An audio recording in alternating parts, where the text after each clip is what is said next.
क्या पढ़ेंगे? ओके, तो आज की क्लास में क्या पढ़ेंगे? Classification of polymer. क्या पढ़ेंगे? Classification of polymer. Classification of polymer, ठीक है। क्या है? Classification of polymer. तो देखिए, क्लासिफिकेशन ऑफ पॉलीमर की अगर बात की जाए, ठीक है, तो कैसे कैसे क्लासिफाई होता है। सबसे पहले क्या है? Classification of polymer on the basis of source. On the basis of source, है ना। सोर्स के बेसिस पे देखेंगे। क्या देखेंगे? सोर्स के बेसिस पे। सबसे पहले क्या होगा? Natural polymer. क्या होगा? Natural polymer. क्योंकि जो नेचुरली बनता है उसको क्या बोलेंगे? Natural polymer. नेचुरल, तो वैसा पॉलीमर जो कि नेचर में ऑब्टेन होता है उसको क्या बोलते हैं? Natural polymer. क्या बोलते हैं उसको? नेचुरल पॉलीमर, ठीक है। तो natural polymers are found in, क्या होगा? Polymer which is obtain from nature. Polymer which is obtain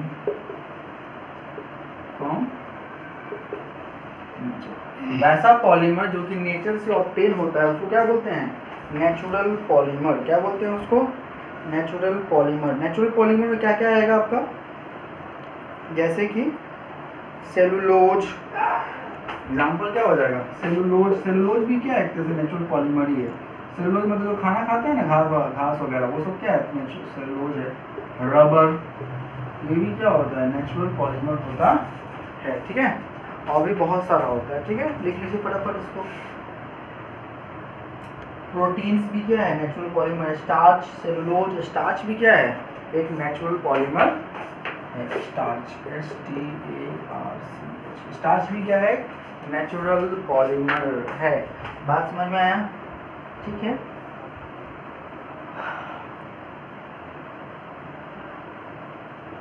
एक और जान लीजिए, रबर जो होता है उसके बारे में जान लीजिए, ठीक है। रबर जो है, ठीक है, जो नेचुरल रबर है, ठीक है, वो क्या होता है? नेचुरल रबर, ठीक है। ये आइसोप्रीन से बना होता है। किससे बना होता है? आइसोप्रीन से, ठीक है। It is polymer of isoprene. क्या होगा? It is polymer. It is polymer, ये आ सकता है आप लोग के एग्जाम में। It is polymer of isoprene, याद रहेगा। It is polymer of isoprene, ठीक है। तो क्या लिखेंगे? It is polymer of isoprene. Isoprene का फॉर्मूला क्या होता है? 2-मिथाइल ब्यूटा 1,3-डाइईन। क्या होता है? 2-मिथाइल ब्यूटा 1,3-डाइईन। क्या होता है? 2-मिथाइल ब्यूटा 1,3-डाइईन, याद रहेगा। 2-मिथाइल ब्यूटा 1,3-डाइईन। इसका अगर बात किया जाए, इसका केमिकल फॉर्मूला का रिएक्शन कैसा होता है, तो देख लीजिए, याद रहेगा अगर, ठीक है। देखिए, 2 पे मिथाइल है और ब्यूटा डाइईन है, मतलब क्या होगा? 4 कार्बन होगा, 1 2 3 हो जाएगा, ठीक है। और 2 पे क्या है? मिथाइल है। तो 2 पे क्या करेंगे? मिथाइल डाल देंगे। क्या डालेंगे? मिथाइल डाल देंगे। तो 2 पे क्या डाल दिए? मिथाइल डाल दिए। और क्या है? 2 पे मिथाइल डाल दिए और ब्यूटा 1,3-डाइईन। तो 4 कार्बन हो गए, 1 2 3 4। ब्यूट मतलब क्या होता है? 4 कार्बन। और 1 पे और फिर 3 पे क्या है? डबल बॉन्ड है और हाइड्रोजन डाल दीजिए। 2 बॉन्ड लग रहा है यहाँ पे। यहाँ पे कितना हो जाएगा? 2 हाइड्रोजन। यहाँ पे 1 2 3 4 हो गया, 1 2 3 और 4 हो जाएगा। और यहाँ पे क्या हो जाएगा? CH2। ये क्या है? आइसोप्रीन का स्ट्रक्चर, ठीक है। इसको जो पॉलीमराइज कराएंगे, क्या कराएंगे? पॉलीमराइज कराएंगे। तो पॉलीमराइज कराएंगे तो प्रोडक्ट क्या बनता है? देखिएगा सबको, ठीक है। इसका पॉलीमराइज क्या होगा? हाइड्रोजन को लूज कर देंगे और पॉलीमर चढ़ा देंगे। तो हाइड्रोजन को लूज करेंगे तो यहाँ पे क्या है? 2 हाइड्रोजन है, CH हो जाएगा।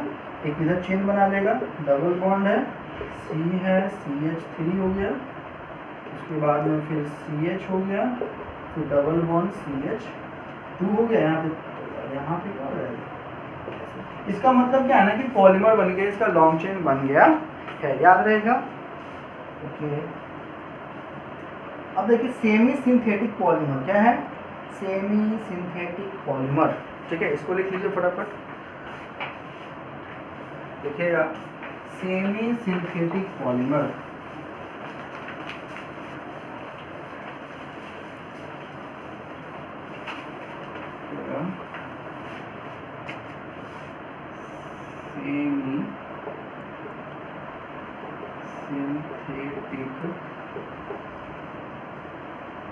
पॉलीमर। क्या है? Semi synthetic polymer. याद रहेगा। देखिए सेमी सिंथेटिक पॉलीमर क्या होता है, ठीक है। देखिए क्या होता है, नेचुरल पॉलीमर से ये डिराइव होता है, पर कुछ ना कुछ केमिकल मॉडिफिकेशन होता है। क्या होता है? मतलब नेचुरली नहीं है, कुछ ना कुछ उसमें केमिकल मॉडिफिकेशन किया जाता है, ठीक है। लिखेंगे it is chemically modified, it is chemically modified natural polymer. मतलब नेचुरल पॉलीमर में जब कुछ केमिकली मॉडिफाइड कर देते हैं तो क्या बनता है? ये सिंथेटिक पॉलीमर। क्या बनता है? Synthetic polymer. याद रहेगा, ठीक है। जैसे एग्जांपल के तौर पे सेलुलोज को अगर एसिटाइलेशन करवाते हैं एसिटिक एनहाइड्राइड के साथ में, जैसे एग्जांपल के तौर पे व्हेन सेलुलोज, क्या होता है? जब सेलुलोज जब होता है, ठीक है, इसको क्या करवाते हैं? एसिटाइलेशन करवाते हैं with acetic anhydride. When cellulose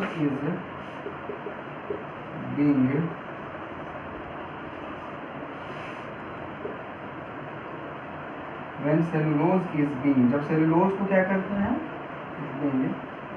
acetylation with acetic anhydride के साथ में। क्या है? एसिटिक एनहाइड्राइड के साथ में, इन प्रेजेंस ऑफ, किसके प्रेजेंस में? तो ये बहुत इंपॉर्टेंट है, किसके प्रेजेंस में? तो H2SO4 के प्रेजेंस में। तो सल्फ्यूरिक एसिड किसके प्रेजेंस में? Sulphuric acid. सल्फ्यूरिक एसिड क्या होता है? तो H2SO4 होता है। क्या होता है? H2SO4 होता है, ठीक है। इन द प्रेजेंस ऑफ क्या लिखेंगे? Sulphuric acid H2SO4। याद रहेगा, लिख लीजिए। तब क्या बनता है?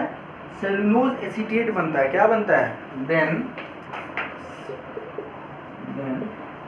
Cellulose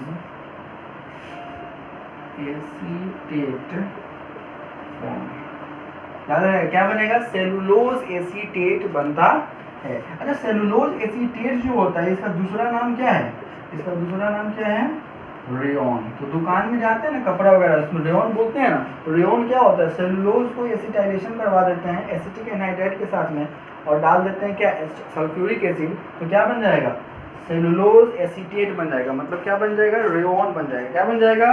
rayon. बात समझ में आई, ठीक है।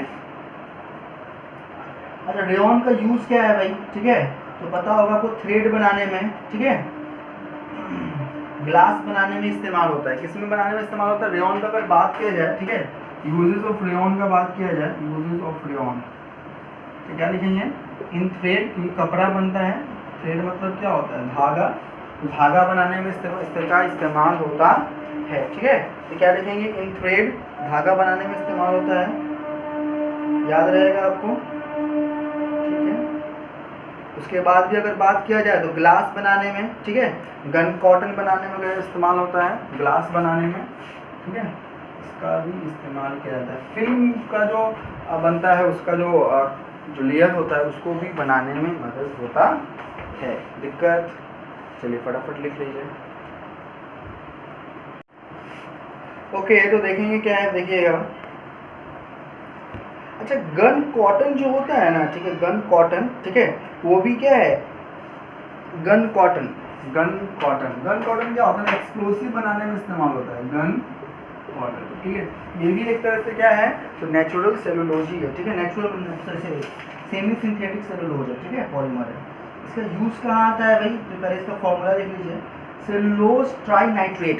गन कॉटन का फॉर्मूला क्या है? सेलुलोज,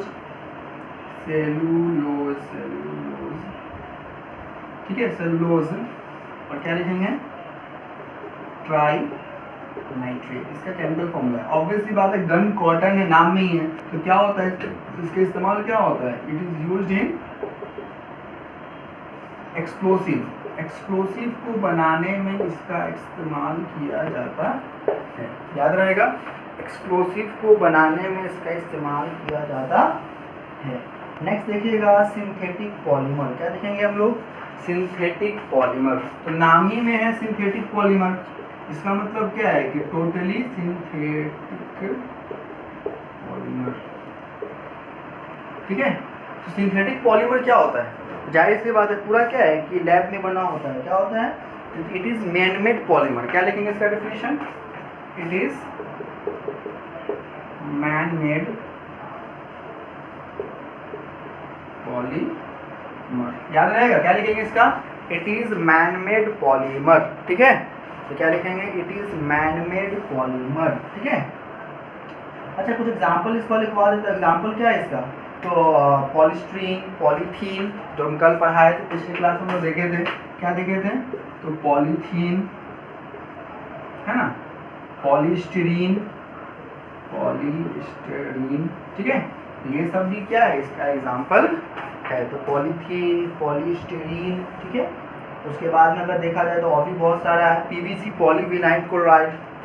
पीवीसी जिससे पाइप बनता है ना, पीवीसी पॉलीविनाइल क्लोराइड, इसका फॉर्मूला क्या होता है? पॉली, मतलब इलेक्ट्रिक का जो पाइप होता है ना उसको बोलते हैं पीवीसी। तो पॉलीविनाइल क्लोराइड। और भी कुछ एग्जाम्पल की बात की जाए तो और भी बहुत कुछ एग्जाम्पल। क्या लिखेंगे? तो पहले लिख लीजिए फटाफट। और एग्जाम्पल अगर देखा जाए तो और एग्जाम्पल नाइलॉन है, टेफ्लॉन है। नाइलॉन जानते हैं ना, कल हम देखे थे पिछले क्लास में नाइलॉन। भाई जिसको नहीं पढ़े होंगे वो देख लीजिए नाइलॉन कैसे बनता है। ठीक है, नाइलॉन भी क्या होता है? सिंथेटिक पॉलीमर होता है। आज हम लोग क्या देखे हैं? सोर्स के बेसिस पे 3 टाइप देखे हैं। नेक्स्ट वीडियो लेक्चर में हम लोग आगे देखेंगे किसके बेसिस पे? तो स्ट्रक्चर के बेसिस पे। किस पे? स्ट्रक्चर के बेसिस पे। Okay, thank you.